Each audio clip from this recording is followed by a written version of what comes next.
sana kwa sababu tumepewa masaa machache sana.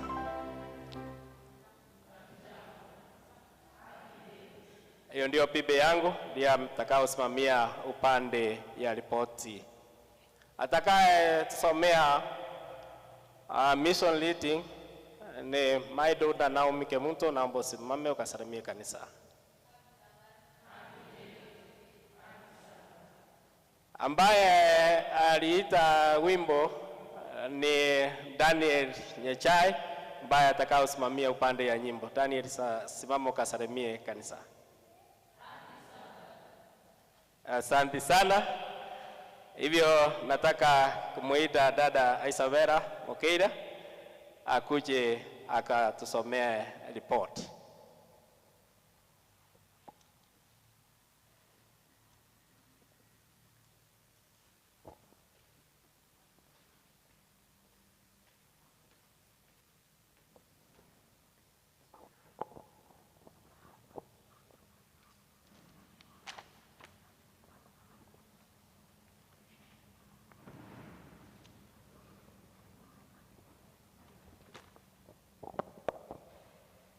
Kanisa na wasalimu, hamjambo tena.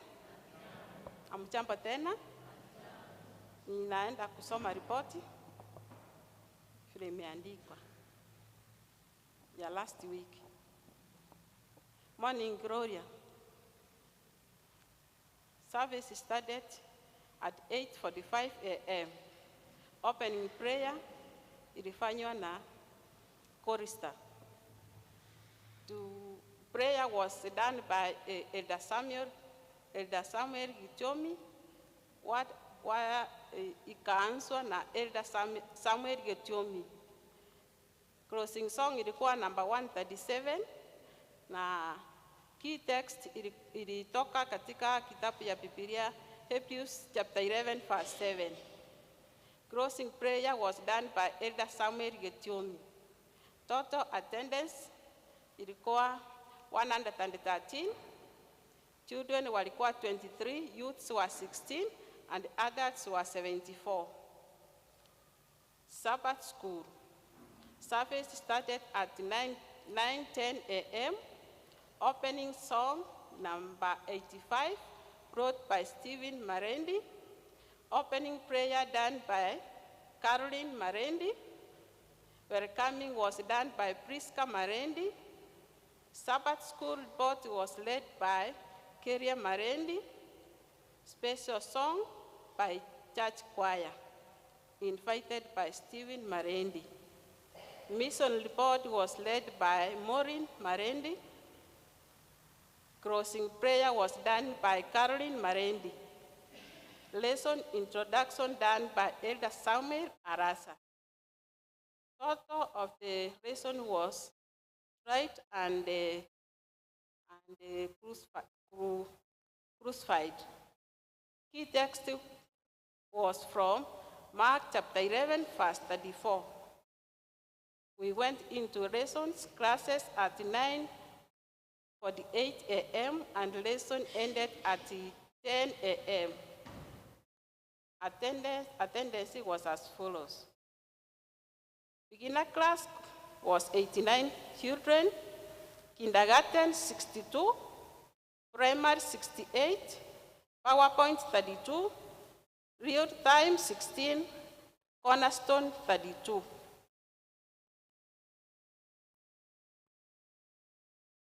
Adult unit. Total was 299. Kienda kwa adult units, Kiswahili they were 63, English 24. Happiness class was 7 and the total attendance was 94. Divine program. Divine service started at 11:55 a.m. Opening song number 46, brought by Nicole. Pastoral prayer was done by Elder Julius Ogega. Scripture was led by Keria Kingsley. Children's story done by Karen Donji. The title of the story was The Devil's Best Tool. Sermon was shared by Brian Bowman. Title of the sermon was Jesus Comes With Us. Closing song was brought by Lillian Obutu.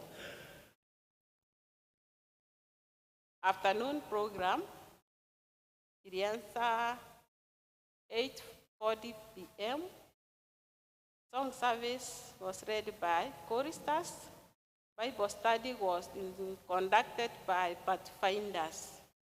Hii ndio ripoti fupi ya last week. Barikiwe sana.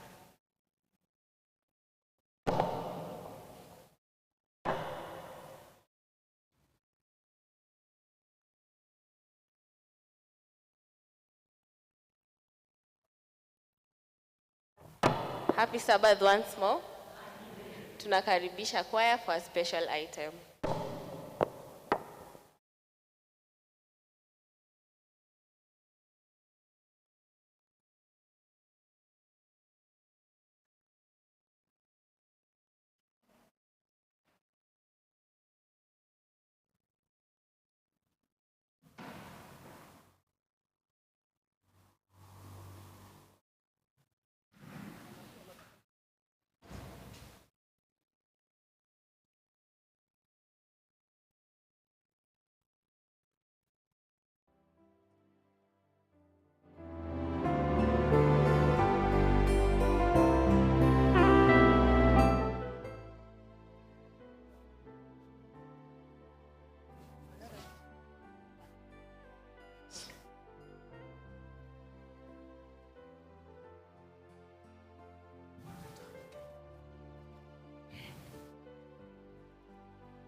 Wonderful story of love, tell it to me again. Wonderful story of love, with the immortal strain. Angels with rapture announce it, shepherds with wonder receive it. Say now, I want to believe it. Wonderful story of love.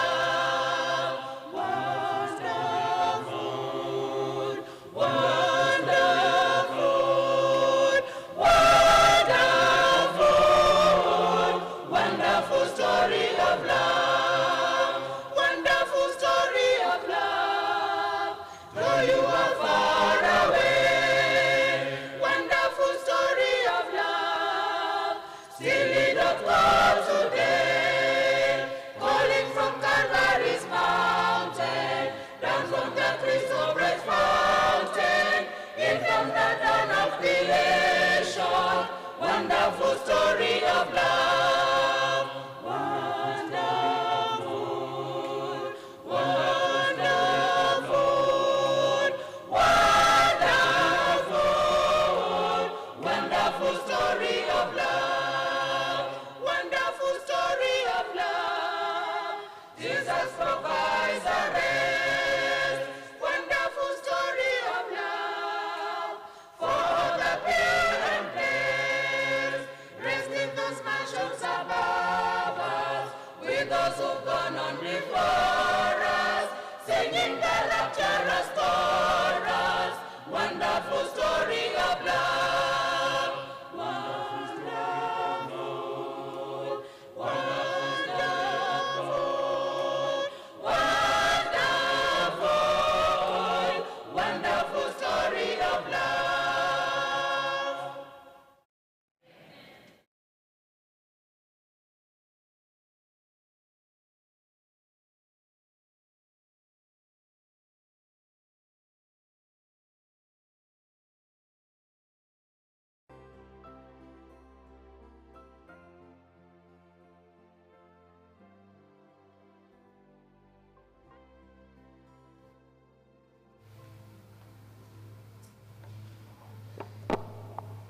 Happy Sabbath once more.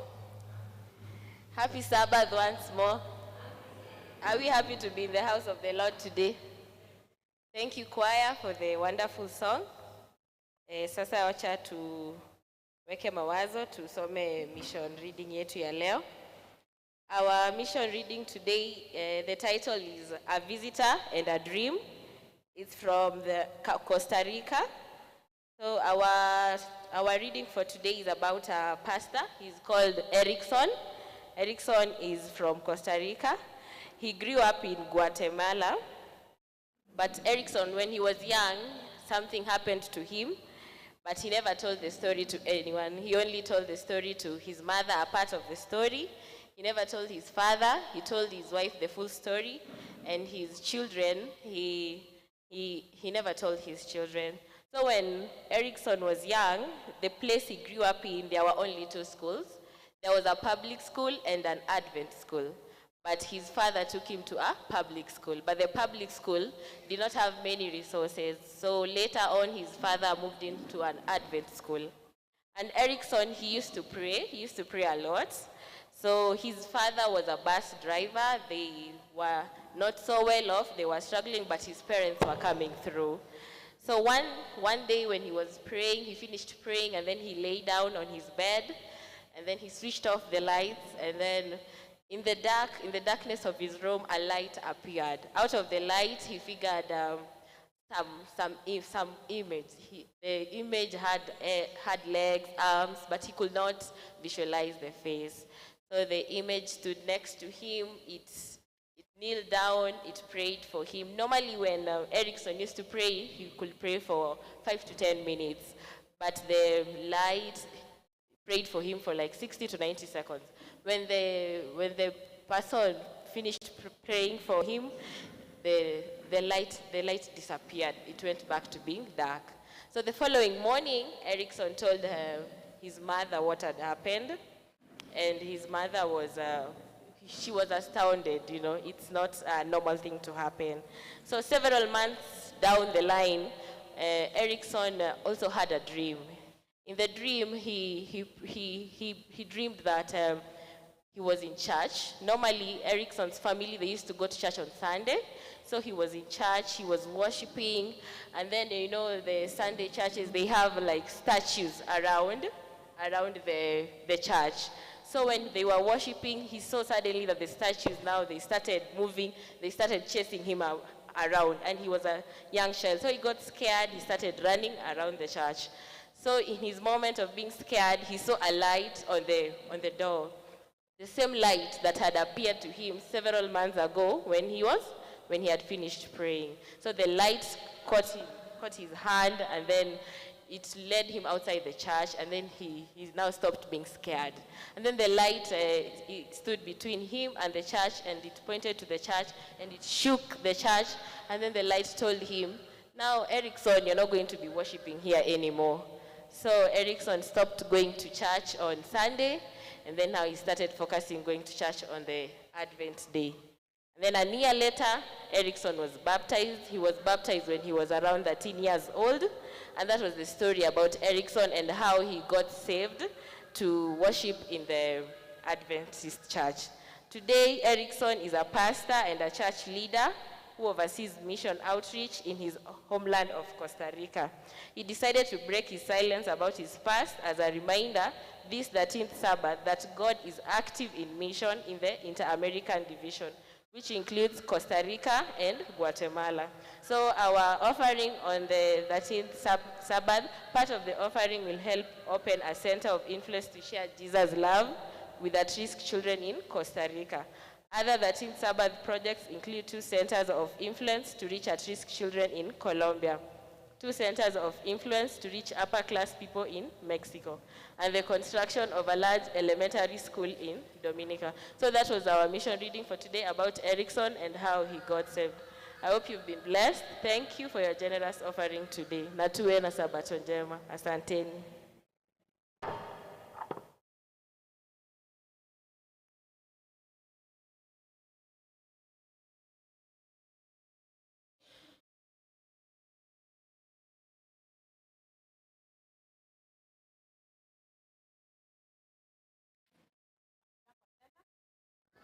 Tusimame na wimbo 89.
sote tukaweza kuungana kwa